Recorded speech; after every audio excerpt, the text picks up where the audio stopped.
السلام عليكم ورحمة الله. أهلا بكم يا أحبائي، معكم أحمد صالح. اليوم جيتكم بلقاء جديد ضمن صناعة المحتوى في برنامج الباوربوينت لحتى نطلع مخرج انفوجراف ورسومات غاية في الروعة، مجسمات الكتب ولوحات الانفوجراف على هيئة التعداد وأنماط التعداد.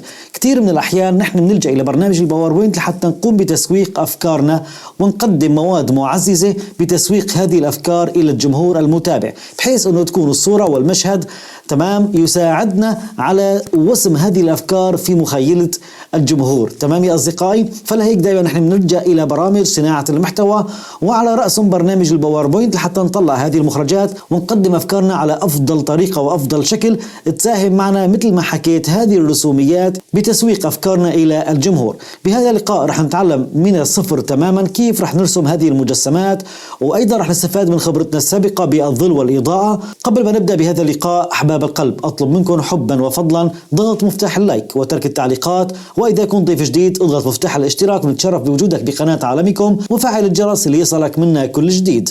وأيضا أحباب القلب لا تنسونا وتنسوا أصدقائكم من هذه المعلومات. إذا أعجبتكم اضغط على مفتاح المشاركة وشارك هذه الفيديوهات إلى أكبر قدر ممكن من الزملاء والمحبين إلى صناعة المحتوى أو المهتمين بهذا المجال. ويلا لحتى نبدأ مباشرة مع بعضنا اليوم بهذا اللقاء.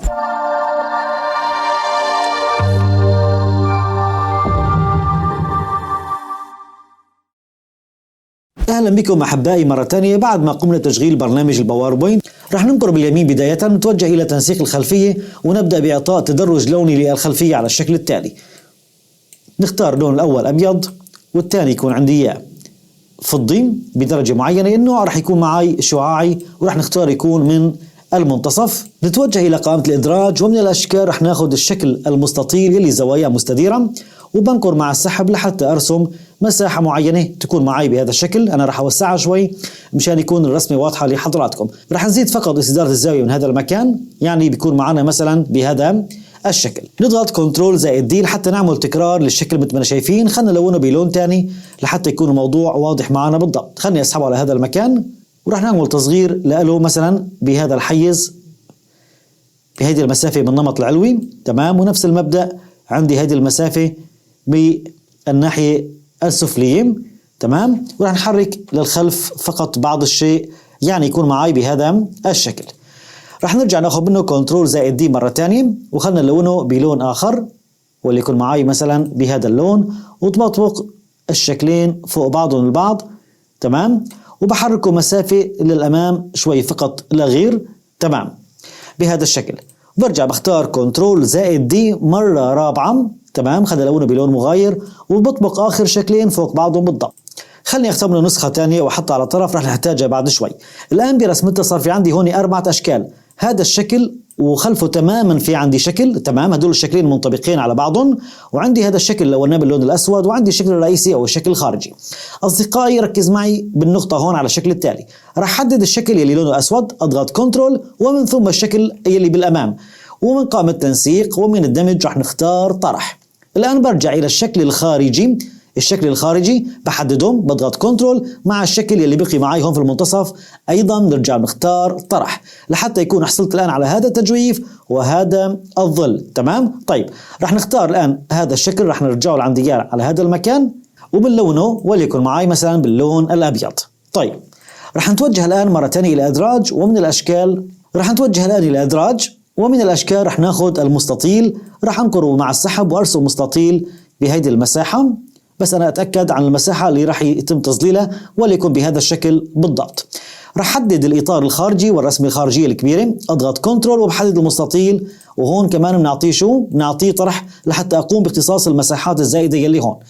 رح نرجع ونختار من إدراج شكل بيضاوي. شكل بيضاوي بنقر مع السحب لحتى أرسم الشكل البيضاوي.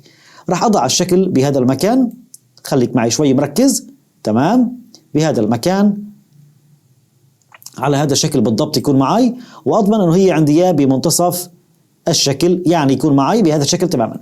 راح أنقر على الشكل الداخلي اللي لوناه باللون الأبيض، أضغط كنترول وأنقر على الشكل البيضاوي، وأيضا راح نختار الطرح. بيكون حصلت الآن على هذا الشكل تماما يلي بنشوفه أيضا بحواف الكتب الخارجية. تمام، بما يتناسب أن طول الصفحة هو نفسه، يعني هي الحركة اللي هون راح تكون نفسها وين يلي بالخارج. بنرجع الى ادراج، ومن اشكال راح اخذ شكل بيضاوي وبعمل يعني دائره صغيره بهذا المكان. خلينا نكبر شوي. تمام. اول شيء انا بختار يكون عندي بدون اطار، راح اصغرها شوي وتكون معنا، خلنا نلونها بلون ثاني مشان تكون واضحه معنا. تمام. طيب مفتاح الشيفت وبصغر شوي مشان تكون مثل ما حكيت بالضبط، يعني قطر الدائره هو نفسه ارتفاع هذا الحد الخاص باطار الكتاب. تمام. طيب بهذا الشكل بالضبط. رح نعمل منها كنترول زائد دي تكرار، وخلنا ننزل للاسفل للجهه الثانيه، وايضا بضعها كمان بهذا المكان. برجع بصغر رسمتي شوي بحيث يكون هي مثل ما حكيت بالضبط، يكون يعني قطر الدائره على قدر هذا الارتفاع بالضبط. تمام. طيب الان راح اصغر رسمتي مشان نشوف الكل مع بعض. اصدقائي اول شيء راح نحدد المستطيل اللي لونه ازرق، هذا اللون الازرق، اضغط كنترول وبحدد الدائره الاولى وبعدين الدائره الثانيه، ومن دمج راح اختار اتحاد لحتى يكون اندماج اللون مع اللون الاصل وليس العكس. اذا انا حددت الدوائر بدايه راح يتغير اللون كله الى اللون الاسود. تمام. طيب رسمتي الان صارت جميله للغايه. خلني هذا الشكل اعمل له دبليكيت او تكرار واسحبه على هذا المكان، راح نكون محتاجينه بعد شوي. طيب الآن راح أبدأ برسم الخطوط الخاصة بالصفحات، يعني فواصل الصفحات. خلني أختار من إدراج. تمام. أختار خط المستقيم، هذا هو الخط المستقيم. تمام. بنكر مع السحب لحتى أرسم خط فقط لا غير بهذا الشكل. تمام. هذا الإطار اللون الإطار منه راح أخذ له إياه باللون الفضي بحيث يكونه باهت نوعا ما، لأنه هو حد يا دوب يكونه مبين.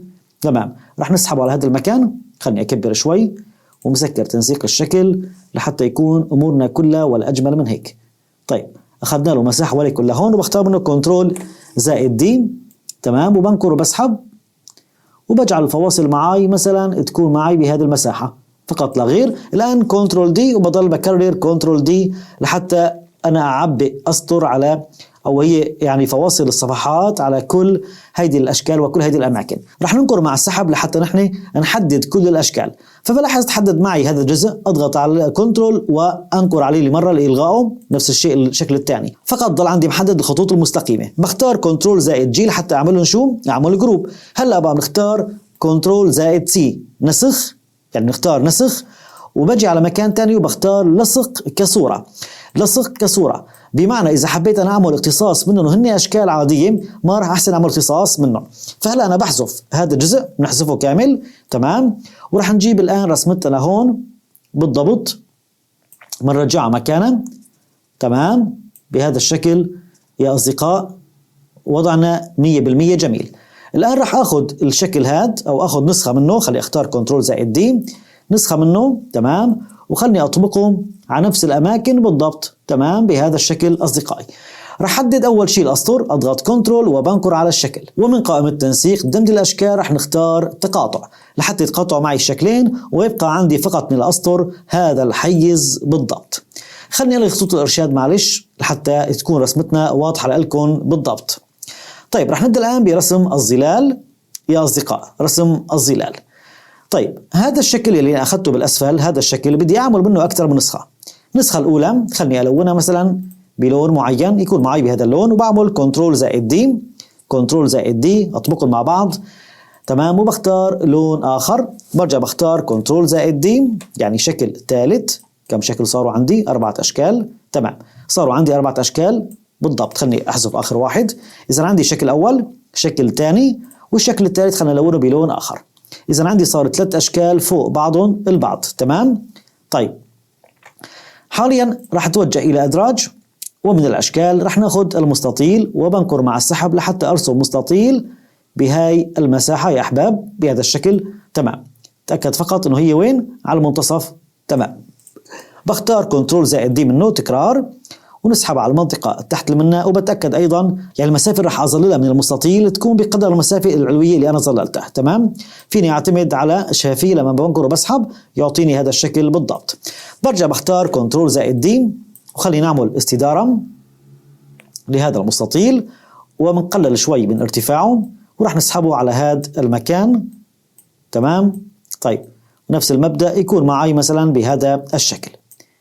طيب إذا أنا صار في عندي 3 أشكال متشابهات لبعض ركبتهم فوق بعض ورسمت 3 مستطيلات، راح أجي أول شيء أضغط على الشكل الأول، أضغط على كنترول وبحدد الشكل الثاني، ومن دمج الأشكال راح نختار شو عندي إياه؟ تقاطع. شو بنختار؟ تقاطع. لما راح اسحبه راح يكون في عندي اياه هذا المظهر. طيب كلام جميل. راح ارجع اختار هذا الشكل لحاله، اضغط كنترول وبحدد المستطيل. نفس المبدأ راح نختار التقاطع، بيكون حصلت على الشكل الثاني يلي مقابله. تمام. طيب نفس المبدأ بضغط على الشكل الثالث، اضغط كنترول وعلى المستطيل وبنختار ايضا تقاطع، وبيكون حصلت على هذا الشكل. راح نشتغل الآن في التدرجات اللونية، فبنكر باليمين على الشكل الأول وبختار تنسيق الشكل. نتوجه إلى تعبئة متدرجة. تعبئة متدرجة راح أختار هذا اللون عندي إياه باللون الأسود، وهذا اللون عندي إياه لون أبيض، راح أكون عندي إياه شفاف 100%. راح نختار عندي إياه هون خطي، والنوع خلي يكون عندي إياه من الأعلى. من وين راح يكون عندي إياه؟ من الأعلى. وعندي هذا شو شفاف 100%. خلنا نقص شوي بالكثافة اللونية، يكون معنا مثلا بهذا الشكل. بجي على الشريط الرئيسي نسخ التنسيق وبنكر على الشكل الثاني لهون، فقط راح أعكس الاتجاه، فبخلي الاتجاه يكون عندي اياه بالعكس يعني بالأسفل.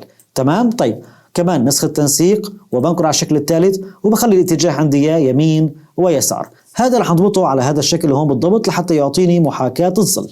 تمام. وهذا الشكل بسحبه لهون لحتى يكون عندي هون الظل، ونفس المبدأ هذا الشكل كمان راح أسحبه بالضبط على هذا المكان لحتى يعطيني أيضا الظل للحافة السفلية. بيكون حصلت على هذا الظل بجلد الكتاب. طيب راح نرجع مرة ثانية إلى إدراج، ومن الأشكال راح نختار شكل بيضاوي. راح أنكر وأسحب وأرسم شكل بيضاوي معي بهذه المساحة تقريبا. جميل. كمان بختار بدون إطار رسم، والتعبئة بدي تعبئة متدرجة. تعبئة متدرجة. اللون الفضي هذا راح يكون عندي شفاف 100%، وعندي فقط اللون الأبيض راح يكون معي بالمنتصف. يعني أنا محتاج يكون النوع شعاعي، والاتجاه يكون عندي وين؟ بالمنتصف. لما بنكر وبسحب على اللون الغامق لهون، خلنا نقلل شوي. تمام. راح نشوف هذا الشكل بالضبط. لحتى تخلص من الحواف بجي بختار النوع مسار. النوع مسار. شفتوا الفرق بين المسار وبين الخطي؟ تمام. هلا أنا راح أختار مساحة أبعد شوي حتى نعمل اللمعة على الغلاف أو على الجلد الخاص بالكتاب، نعمل هيدي اللمعة. تمام. بإمكاني أنا من الشفافية من هون لون الأبيض إني أنقص اللمعان شوي بحيث يكون منطقي نوعا ما. بختار كنترول زائد دي، كنترول زائد دي لحتى نعمل نسخة تانية منه أيضا، وبنكر وبسحب على هذا المكان بالضبط. بيكون حصلت على اللمعة، بيكون سويت أنا الظل الداخلي تحت الحواف. تمام. وعملت اللمعان على حواف الكتاب. راح نتوجه الآن إلى إدراج، ومن الأشكال راح أخذ الشكل البيضاوي وأنكر مع السحب أيضا وأرسم الظل أيضا من إطار. بختار عندي إياه بدون إطار، والتعبئة كنا عندي إياها متدرجة. تمام. نختار أيضا عندي إياه مسار. هذا اللون راح يكون عندي إياه باللون الأسود. تمام. خلني أعكسهم بالعكس، يعني هذا الأسود يكون على بالمركز. تمام. تمام. وهذا اللون يكون عندي إياه من اللون الخلفية، ونختار الشفافية 100%، وبيكون ضل عندي الظل فقط بهذا الشكل. تمام. طيب الآن أنا محتاج أقطع نصف الظل. نصف الظل يعني خلني أدرج مثلا مستطيل. تمام. أنا محتاج يكون هذا الظل فقط، يعني ماني محتاجه كامل. فإذا كان بدي أعمل اقتطاع والظل بهذا الشكل لساته مثل ما هو مثل ما رسمناه على وضعه، رح يصير تشويه في بنية الظل. فلهيك أنا بختار منه نسخة، يعني أنا بنكر بختار نسخ، يعني بنكر باليمين وبختار نسخ، وبرجع بنكر باليمين بختار لصق كصورة. لصق كصورة. هذا الأولي ما ضل لي أي شغل فيه بحذفه. حاليا بحسن بعمل أي اقتطاع أو تجزئة أنا محتاجة. فبحدد أول شيء الظل، أضغط كنترول وعلى المستطيل، ومن قائمة التنسيق رح نختار طرح، بيكون حصلت على هذا الظل. خلنا نصغر شوي، ومصغر كمان حبة شوي، وبنكر عليه وبسحبها لهون. خلنا نكبر. تمام. وبسحبها وليكون على هذا المكان، ونعطيه شوية تمام مناسب بالطول. تمام. وبسحبها الآن على قدر الخط بالضبط، يعني على أي خطوط رسم، أي خط رسم. تمام. بسحب عليها بهذا الشكل بالضبط. راح نتوجه إلى إدراج، ومن الأشكال راح نختار هذا السهم، بنكر مع السحب لحتى أرسم هذا الشكل، وبنعمل استدارة 90 درجة. تمام. خلني أصغر بشوي من هون كمان من هون، وبسحب الشكلين أو بسحب الشكل على هذا المكان بالضبط. بجي بختار إطار بدون إطار رسم، والتعبئة بختار تعبئة متدرجة. خلي يكون عندي 3 ألوان. تمام. خلني أختار اللون الأول مثلا، واللون الثاني خلي يكون يعني نفس اللون لكن راح يكون أكشف منه. تمام. يعني أنا محتاج يكون لون أكشف منه، فبقلل بالكثافة اللونية شوي. تمام. تمام. بهذا الشكل. وهون كمان برجع بختار نفس اللون.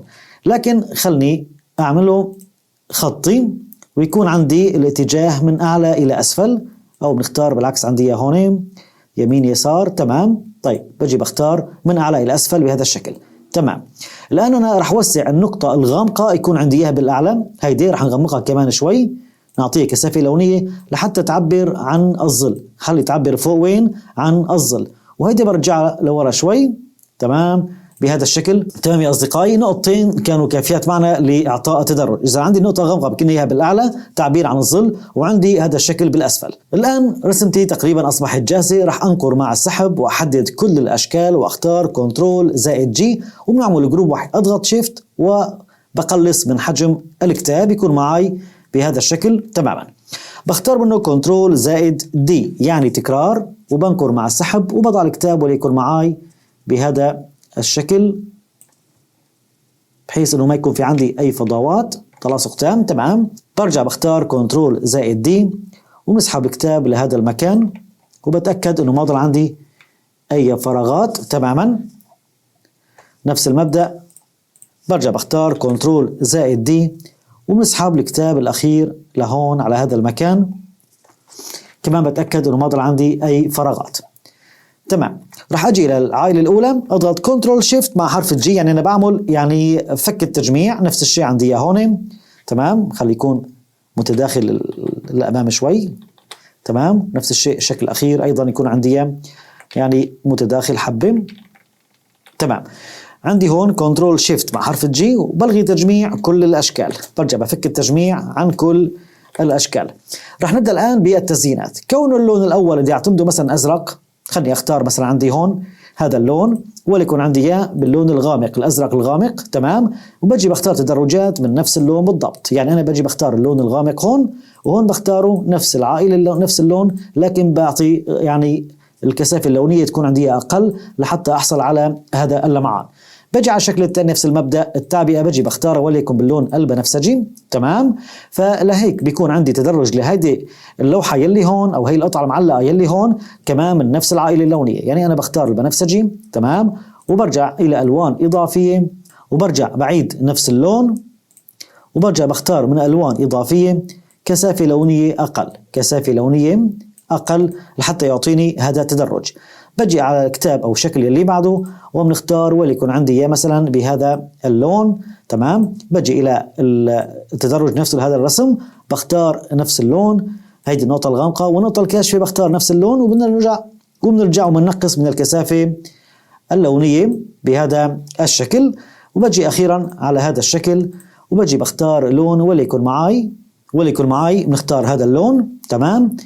طيب وبنجي على الشكل الداخلي هاد وبغير وبختار نفس اللون هون وبرجع بختار أيضا نفس اللون، لكن برجع وبنقص بالكثافة اللونية من مخصص، بنقص من الكثافة اللونية لحتى يعطيني هذا التدرج. تمام. بحدد كل الأشكال مع بعض البعض وبضغط كنترول زائد جي لحتى يكونوا معي جروب واحد، بسحبهم إلى أحد الأماكن يا أصدقائي. وبنرجع بنعمل الآن الظل الأخير لكل الأشكال. بختار الشكل البيضاوي وبنقر مع السحب لحتى نرسم الظل. بختار بلا خط رسم والتعبئة بدي اياها متدرجة، وبختار يكون عندي اياها مسار.